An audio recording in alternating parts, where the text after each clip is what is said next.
Abay naging solido nga ang game plan netong team ng Los Angeles Lakers nila Coach Redick dito kay Kevin Durant in the fourth quarter. Well, sa tapatan ng Lakers pati na rin ng Rockets ay naging very important game ito for both teams nang dahil nagagawan nga sa posisyon na dito nga sa Western Conference ang Rockets at Lakers at very important ang panalo nga ito.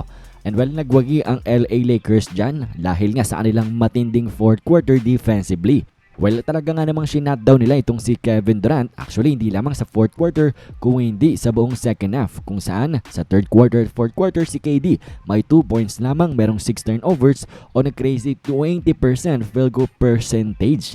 Yan ay dahil nga sa matinding depensa ng LA Lakers.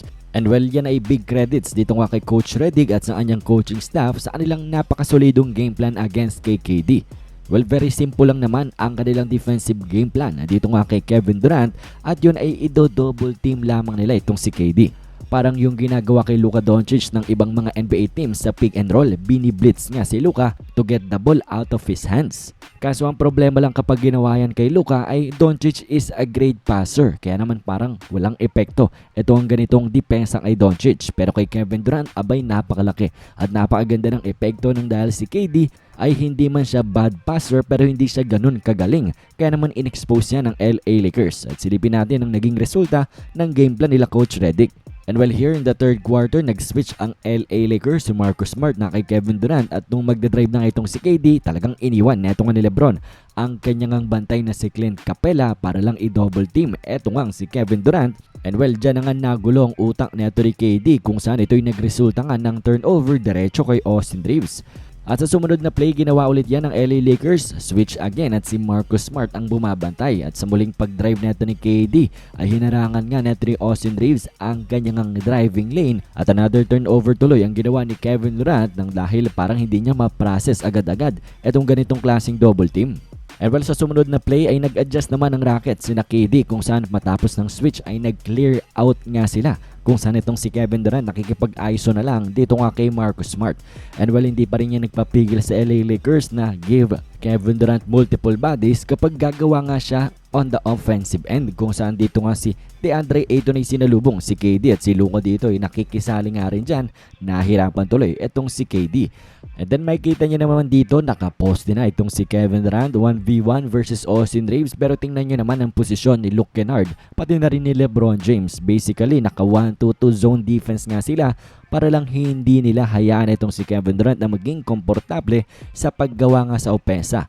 At matapos ngang makita ni Lebron na tinalikuran siya neto ni Kevin Durant, abay hinabol niya nga ito para istilin ang bola at saktong hayay nabitawan na ni KD ang bola diretso fast break para sa team ng LA Lakers. At dito'y nag-hard double team ng LA Lakers dahil si Jackson Hayes ang bumabantay. Tingnan naman si Austin Reeves talagang tinakbo.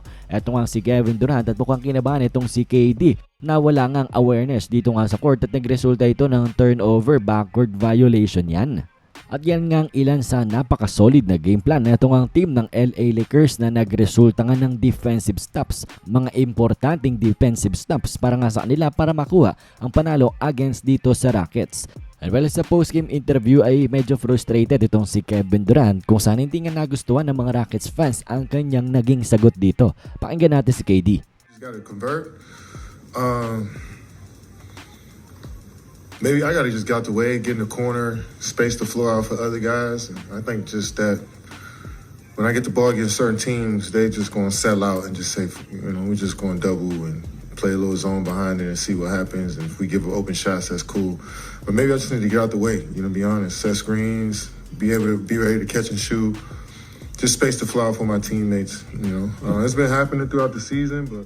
And well, ang naging sagot nga dito ni Kevin Durant ay basically he should just get out of the way at hayaan nga daw ang kanyang mga teammates na magdala ng bola. Maybe he should just stand in the corner nga daw at space ang floor. And well, ang naging sagot nga yan ay hindi kinatuwa ng maraming Rockets fans nang dahil kung in the first place daw hindi siya mayawak ng bola, abay hindi do double team ng LA Lakers itong team ng Rockets. Dapat daw ay mas maging maingat at matalino nga daw siya sa pag-handle na lang ng double team at i-take advantage ang ganitong klaseng ang depensa nang dahil kapag di-double team nga siya ay basically 4 versus 3 ang nagiging laban nang dahil dalawa ang nakabantay dito kay KD. Pero anyways, kayo ano bang masasabi nyo dito sa naging defensive game plan ng team ng LA Lakers laban kay Kevin Durant? Komento nyo lamang yan sa ating comment section.